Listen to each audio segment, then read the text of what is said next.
दुनिया की सबसे हैरत अंगेज चीजें जिन्हें देखकर वैज्ञानिक पागल हो गए। जिसने भी इस सीमेंट ब्लैंकेट का आविष्कार किया होगा वह दुनिया का सबसे महान आदमी होगा। दरअसल यह सीमेंट से बना हुआ एक खास तरह का ब्लैंकेट होता है और इसका इस्तेमाल कंस्ट्रक्शन के वक्त किया जाता है। कंस्ट्रक्शन के अलावा इस सीमेंट ब्लैंकेट का इस्तेमाल उन जगहों पर भी किया जाता है जहां पर वाटर को स्टोर करना होता है। जी हाँ, क्योंकि यह ब्लैंकेट काफी ज्यादा नरम कंबल की तरह होता है जिसे आसानी से कहीं पर भी बिछा दिया जाता है। लेकिन जैसे ही इस पर पानी डाला जाता है तो यह पूरी तरह से कठोर हो जाता है और वाटरप्रूफ भी हो जाता है, जिससे पानी बिल्कुल भी बाहर नहीं आता है और इसीलिए इसका इस्तेमाल वाटर स्टोर करने के लिए ज्यादातर किया जाता है।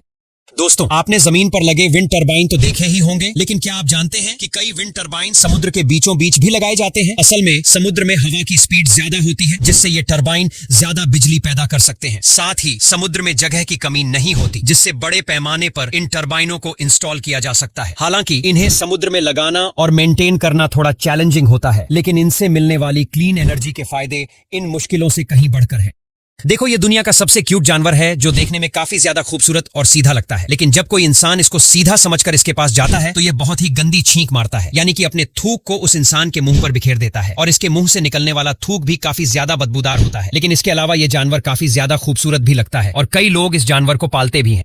देखो, ये लॉट्स फ्रूट है जो भारत के लगभग सभी राज्यों में अवेलेबल होता है। दरअसल इस बड़े से फ्रूट में छोटे छोटे बीज होते हैं जिनको छीलकर खाना होता है और ये स्वाद में भी काफी ज्यादा स्वादिष्ट होता है। इसके अलावा इनमें कई मिनरल्स नहीं होते हैं जो काफी ज्यादा सेहतमंद होते हैं। और भारत के अलावा ये लोटस फ्रूट चीन जैसे देशों में भी पाए जाते हैं, वहां पर ये चाइनीज लोग इस फल को दबाकर खाते हैं। यह है चाइना का स्टोन मार्केट, जहां पर हजारों तरह के स्टोन्स और क्रिस्टल बेचे जाते हैं। इनकी खरीदारी करने के लिए बड़ी दूर दूर से लोग आते रहते हैं। इन क्रिस्टल को यह लोग समुद्र के किनारे से ढूंढ कर लाते हैं, फिर उन्हें प्रोसेस करके यहाँ बेच देते हैं। यहाँ आने वाले लोग इन्हें महंगे दामों में खरीद लेते हैं क्योंकि इन्हें शुभ और एनर्जी से भरपूर माना जाता है। कई लोग मानते हैं कि ये क्रिस्टल पॉजिटिविटी बढ़ाने और सौभाग्य लाने में मदद करते हैं, इसलिए इनकी डिमांड काफी ज्यादा रहती है।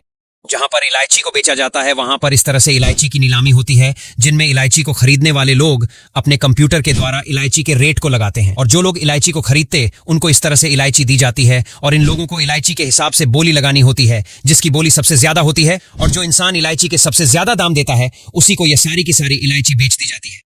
आजकल रसिया और अमेरिका जैसे देशों में आग को बुझाने के लिए पानी का इस्तेमाल नहीं बल्कि इस तरह के फायर रिटार्डेंट का इस्तेमाल किया जाता है। जी हाँ, जब अमेरिका जैसे देशों में जंगलों में आग लग जाती है तो फिर जंगलों में पानी न डालकर इस तरह के रिटार्डेंट का छिड़काव किया जाता है और यह रिटार्डेंट आग को फैलने से रोकता है और आग को भी बुझा देता है। इसके अलावा इसका इस्तेमाल करना भी फायर वर्क्स को काफी आसान पड़ता है क्योंकि इसको हेलीकॉप्टर या फिर प्लेन के जरिए छिड़का जाता है, जो काफी ज्यादा आसान और कम खर्च वाला होता है।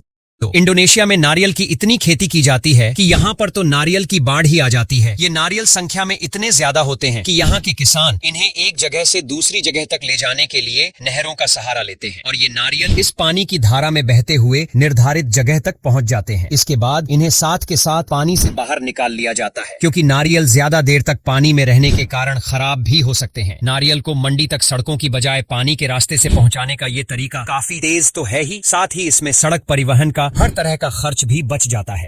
आपने प्लास्टिक की बोतलें, टॉयज या अन्य चीजें देखी होंगी, लेकिन क्या आप जानते हैं कि इन्हें बनाने के लिए ब्लो मोल्डिंग नाम की तकनीक का इस्तेमाल होता है। इस प्रोसेस में प्लास्टिक को पिघलाकर एक मोल्ड में डाला जाता है और फिर उसमें हवा फूंकी जाती है जिससे प्लास्टिक मोल्ड के आकार में फैल जाता है। इस तकनीक से कम समय में बड़ी मात्रा में प्लास्टिक प्रोडक्ट्स बनाए जा सकते हैं जो हमारी रोजमर्रा की जिंदगी का हिस्सा है।